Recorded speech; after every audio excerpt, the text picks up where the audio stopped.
சொல்லுடி. அதிசயமா கால் பண்ற, என்ன விஷயம்? உன்கிட்ட ஒரு விஷயம் கேட்கணும், அதான் கால் பண்ணேன். சொல்லு. நீ இப்ப டிஎன்பிஎஸ்சி எக்ஸாம் பாஸ் பண்ணி அரசு வேலையில இருக்க. நானும் என் பிரதரும் புதுசா டிஎன்பிஎஸ்சி எக்ஸாம் எழுத போறோம். நாங்க தேர்வு மையத்துல என்ன செய்யணும், எப்படி எக்ஸாம் எழுதணும், என்னென்ன விதிமுறைகளை ஃபாலோ பண்ணணும், அதெல்லாம் கொஞ்சம் சொல்ல. கவலையை விட, நான் இப்ப இன்னும் கொஞ்ச நேரத்துல வீட்டுக்கு வந்துருவேன். நீயும் அங்க வந்துரு, அங்க பேசிக்கலாம். ஓகேடி, நானும் என் பிரதரும் வந்துடுறோம்.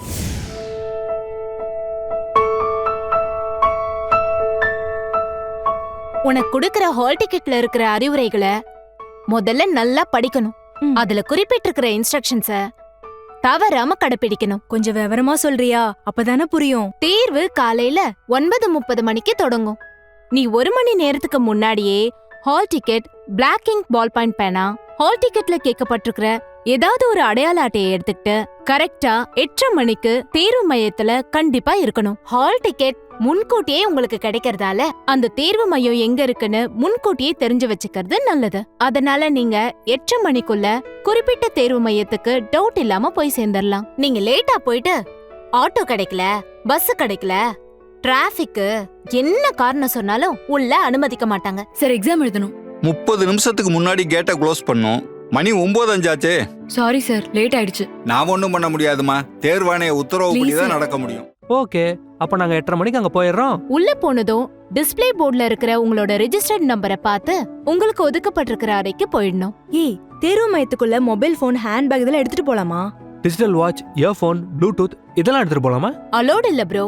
Handbag, digital watch, mobile phone, calculator, லேப்டாப்னு இந்த மாதிரி எந்த ஒரு எலக்ட்ரானிக் பொருளையும் எடுத்துட்டு போக கூடாது. அதெல்லாம் தேர்வு மையத்துக்குள்ள அனுமதிக்க மாட்டாங்க. உங்க சொந்த ரிஸ்க்ல தான் வெளியே வைக்கணும். அது காணாம போயிட்டா தேர்வு ஆணையமோ தேர்வு மையமோ பொறுப்பேத்துக்க மாட்டாங்க. மீறி மொபைல் போனோ இல்ல வேற ஏதாவது தடை செய்யப்பட்ட பொருட்களோ உங்ககிட்ட இருந்து தேர்வு அறையில கண்டுபிடிச்சா உங்களோட விடைத்தாள் செல்லாததா ஆக்கப்படும். அது மட்டும் இல்ல, தேர்வு எழுதுறதுல இருந்தும் உங்களை குறிப்பிட்ட காலத்துக்கு விலக்கி வச்சிருவாங்க. ப்ளூ இங்க் பால் பாயிண்ட் பேனால எழுதலாமா?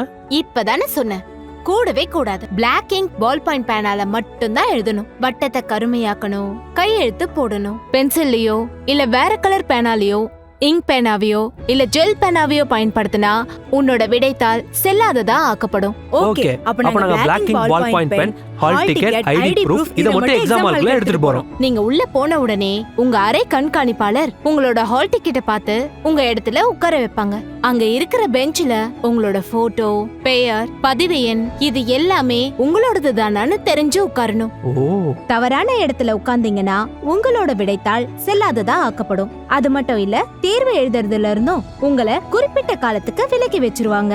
அப்புறம் 9 மணிக்கு அறை கண்காணிப்பாளர் OMR விடைத்தாள் கொடுப்பாங்க. அந்த விடைத்தாள்லயும் உங்களோட போட்டோ, பெயர், பதிவு எண், பாடம், தேர்வு மையம் இதெல்லாம் சரியா இருக்கான்னு செக் பண்ணி பார்க்கணும். இதுல ஏதாவது தவறா இருந்தாலோ அல்லது பட்டை குறியீடு அதாவது பார்கோட் சேதமாயிருந்தாலோ உடனே கண்காணிப்பாளர் கிட்ட தெரிவிச்சிடணும். அந்த மாதிரி OMR விடைத்தாள்ல தவறா இருக்க வாய்ப்பு இருக்கா? அப்படி தவறா இருக்க வாய்ப்பில்ல, எப்போவாது ரேரா இருக்கும். சப்போஸ் மிஸ்டேக் இருந்தா அவர் முதன்மை கண்காணிப்பாளர் கிட்ட தெரியப்படுத்தி வேற ஒரு நான் பர்சனலைஸ்ட் OMR ஆன்சர் ஷீட் கொடுக்கறதுக்கு ஏற்பாடு பண்ணுவாரு. எல்லாம் சரியா இருக்க பட்சத்துல OMR விடைத்தாள்ல 2 பக்கங்கள் இருக்கும். பக்கம் 2ல இருக்கிற அறிவுரைகளை எல்லாம் படிக்கணும். தேர்வு தொடங்கறதுக்கு 15 நிமிஷத்துக்கு முன்னாடி வினாத்தாள் புக்லெட் கொடுப்பாங்க. அந்த வினாத்தாள் புக்லெட்ல ஏதாவது பேஜ் பிரிண்ட் ஆகாம விடுபட்டிருக்கா, 200 கேள்விகளும் வரிசையா பிரிண்ட் ஆகியிருக்கா, வினாத்தாள் சேதாரமாகாம இருக்கா, பிரிண்ட் ஆகாம பிளாங்க் பேஜஸ் இருக்கா, இல்ல பக்கம் மாறி இருக்கான்னு எல்லாம் செக் பண்ணி பார்த்துட்டு அதுல எந்த பிழையும் இல்லன்னு தெரிஞ்சதுக்கு அப்புறம் 4 டிஜிட் புக்லெட் நம்பரை கவனமா OMR விடைத்தாள்ல பக்கம் 1 பகுதி 2ல அதுக்குரிய இடத்துல எழுதணும். ஒருவேளை அந்த வினாத்தாள்ல ஏதாவது குறை இருந்தா வினா தொகுப்பு என்ன OMR விடைத்தாள்ல எழுதுறதுக்கு முன்னாடி அறை கண்காணிப்பாளர் கிட்ட தெரியப்படுத்தணும். அவரு வேற கொஸ்டின் புக்லெட்ட கொடுப்பாரு. அப்புறம் உங்களோட ரெஜிஸ்டர் நம்பரை வினாத்தாள்ல அதுக்குரிய இடத்துல எழுதணும். क्वेश्चन பேப்பர்ல பிரிண்ட் மிஸ்டேக்லாம் இருக்குமா? அப்படி இருக்கிறதுக்கு வாய்ப்பே இல்ல. இருந்தாலும் நாம செக் பண்ணிக்கணும். ஏன்னா நம்ம முன்னாடி தான் கொஸ்டின் பேக்கெட்டே ஓபன் பண்ணுவாங்க. கொஸ்டின் புக்லெட்ல இருக்கிற 4 டிஜிட் நம்பரை எழுதிட்டு அந்த எண்ணுக்குரிய வட்டத்தை கருப்பு மை பால் பாயிண்ட் பேனாவால தவறாம கருமையாக்கணும். அப்புறம் பக்கம் 1 பகுதி 2ல OMR விடைத்தாளோட பக்கம் 2ல உள்ள அறிவுரைகளை படிச்சு அறிந்து கொண்டேன். மேலும் ஓஎம்ஆர் விடைத்தாள்ல உள்ள அனைத்து விவரங்களும் கருமையாக்கப்பட்ட வினாத்தாள் தொகுப்பு எண் உட்பட என்னால் சரிபார்க்கப்பட்டது அப்படிங்கிற கட்டத்துக்குள்ள நீங்க தேர்வு எழுதுறதுக்கு முன்னாடி கண்டிப்பா கையெழுத்து போடணும். கையெழுத்து போடாம விட்டா என்ன ஆகும்? உங்களோட விடைத்தாள் செல்லாததான் ஆயிடும். அப்ப கரெக்டா கையெழுத்து போட்டுறோம். வேற என்னென்ன விதிமுறைகள் இருக்கு? வினா தொகுப்பு எண் சரியாக எழுதப்பட்டிருந்து அதற்குரிய வட்டங்கள் நிரப்பாமல் விடப்பட்டிருந்தாலோ அல்லது தவறாக நிரப்பப்பட்டிருந்தாலோ அல்லது முறையற்று நிரப்பப்பட்டிருந்தாலோ அல்லது ஒன்றுக்கு மேற்பட்ட வட்டங்கள் நிரப்பப்பட்டிருந்தாலோ அல்லது ஒன்றுக்கு மேற்பட்ட வட்டங்கள் நிரப்பாமல் விடப்பட்டிருந்தாலோ விடைத்தாள் செல்லாததா ஆக்கப்படும். நீங்க எந்த வட்டத்தை கருமையாக்குறீங்களோ அதுதான் இறுதியானதா இருக்கும். அப்புறம் அரை கண்காணிப்பாளர் வருகை பதிவேடு கொடுப்பாரு. அதுல உங்களுக்கு கொடுக்கப்பட்டிருக்கிற கொஸ்டின் புக்லெட் நம்பரை எழுதி நீங்க கையெழுத்து போடணும். உங்க பெயருக்கு நேரா தான் போடணும். ஓஎம்ஆர் விடைத்தாள்ல ஏதாவது குறிச்சுக்கலாமா? கூடவே கூடாது. ஓஎம்ஆர் விடைத்தாள்ல ஏதாவது குறிப்பு எழுதுறதோ இல்ல கிறுக்கறதோ பார்கோட சேதப்படுத்துறதோ இந்த மாதிரி எதுவுமே பண்ணக்கூடாது. அப்படி ஏதாவது பண்ணா உங்களோட விடைத்தாள் செல்லாததா ஆயிடும். அப்போ நம்ம கவனமா இருக்கணும். கேள்வித்தாள்ல இருக்கிற கேள்விகளையும் பதில்களையும் நல்லா படிச்சு அப்புறம் ஓஎம்ஆர் விடைத்தாள்ல இருக்கிற ஒவ்வொரு கேள்விகளுக்கும் தவறாம பதில் அளிக்கணும். நீங்க விடை அளிப்பதற்காக ஒவ்வொரு கேள்விக்கும் A, B, C, D, E அப்படின்னு 5 ஆப்ஷன் கொடுக்கப்பட்டிருக்கும். சரியான விடைக்கு உண்டான கட்டத்துல கருப்பு மை பால் பாயிண்ட் பேனாவால டார்க்கன் பண்ணணும். ஒரு குறிப்பிட்ட கேள்விக்கு விடை தெரியலனா ஈங்கிற வட்டத்தை கண்டிப்பா டார்க்கன் பண்ணணும். இதே மாதிரி கொடுக்கப்பட்ட 200 கேள்விகளுக்கும் தவறாம விடை அளிக்கணும். ஒவ்வொரு கேள்விக்கும் ஒரு பதில் மட்டுமே விடையா இருக்கணும்.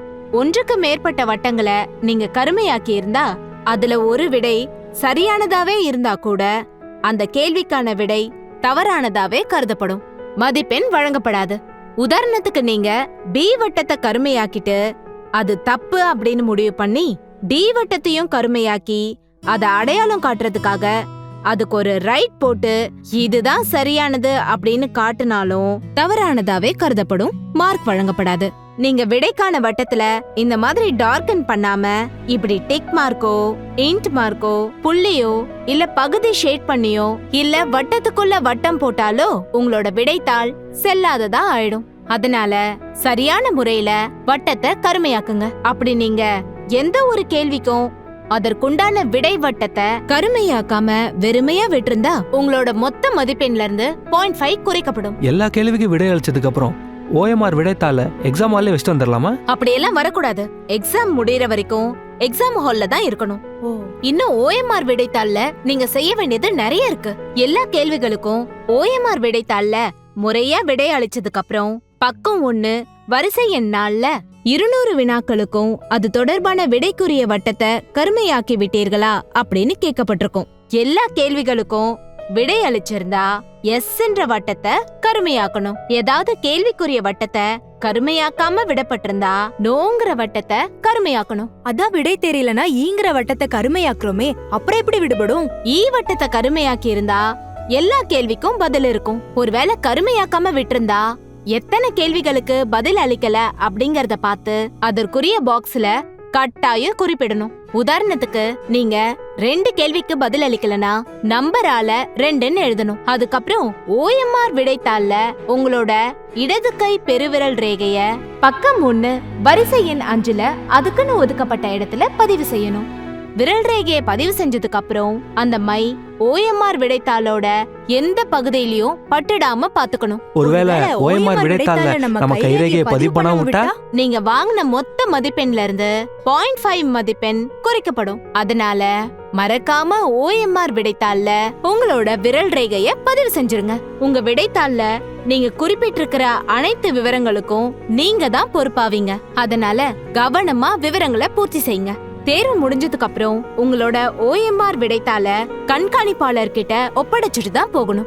உங்க விடைத்தாள அவர்கிட்ட ஒப்படைக்கும் போது விடைத்தாள ஒப்படைச்சிட்டேன் அப்படின்றதுக்கு சான்றாக திரும்பவும் வருகை பதிவேட்ல ஒரு கையெழுத்து போடணும். கண்காணிப்பாளரிடம் ஓஎம்ஆர் விடைத்தாளை ஒப்படைக்கிறதுக்கு முன்னாடி கையெழுத்து போட்டிருக்கோமா, கைரேகை பதிவு பண்ணிருக்கோமாங்கறத உறுதி செஞ்சுக்கணும். சரியா சொன்னீங்க. ரொம்ப நன்றி சுகன்யா.